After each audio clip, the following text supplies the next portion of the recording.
রাহমাতুল্লাহি ওয়া বারাকাতুহু।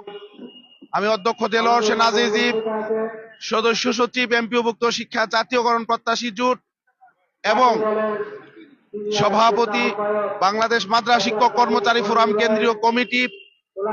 আমরা এমপিওভুক্ত শিক্ষা জাতীয়করণের দাবিতে এমপিওভুক্ত শিক্ষকদেরকে শতভাগ উৎসব ভাতা এবং সরকারি নিয়মে বাড়ি ভাড়া এবং বৈশাখী মেডিকেল ভাতা প্রদানের দাবিতে আমরা ফেব্রুয়ারি 12 তারিখ থেকে জাতীয় প্রেস ক্লাবে অবস্থান কর্মসূচি পালন করছি। আমরা সরকারের কাছে স্পষ্টভাবে আমাদের দাবিটি আমরা পরিষ্কার করতে চাই।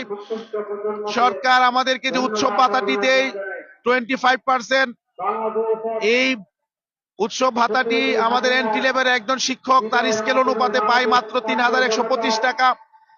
এই 3125 টাকা দিয়ে একজন শিক্ষকের পক্ষে কোনোভাবেই ঈদুল ফিতর বা ঈদুল আজহা পালন করা সম্ভব না। আমাদের শিক্ষকরা অনেকে ঈদুল আজহায় তারা কোরবানি দিতে পারে না, যা অত্যন্ত দুঃখজনক এবং অমানবিক। আমরা সরকারের কাছে আবেদন রাখতে চাই, আগামী আসন্ন যে ঈদুল ফিতর, এই ঈদুল ফিতর থেকে শিক্ষকদেরকে শতভাগ উৎসব ভাতা প্রদানের লক্ষ্যে এখনই প্রজ্ঞাপন জারি করতে হবে। সরকারের পক্ষ থেকে যদি কোনো প্রজ্ঞাপন জারি করা না হয় শতভাগ উৎসব ভাতার এবং সরকারি নিয়মে বাড়ি ভাড়া এবং মেডিকেল ভাতা সরকার কতটুকু আমাদেরকে দিবেন এই বাজেটে, এই বিষয়টি যতক্ষণ পর্যন্ত স্পষ্ট না করবে আমরা আমাদের লাগাতার অবস্থান কর্মসূচি অব্যাহত রাখবো। আমরা সরকারের কাছ থেকে ঘোষণা নিয়েই আমরা প্রস্তাব ছেড়ে যাব। আমাদের শিক্ষকদের এই বৈষম্য এবং বঞ্চনা দীর্ঘদিনের, বিগত সরকারগুলো আমাদেরকে ইচ্ছা করেই এই জাতি গড়ার কারিগরদেরকে বৈষম্যে নিমজ্জিত রেখেছে।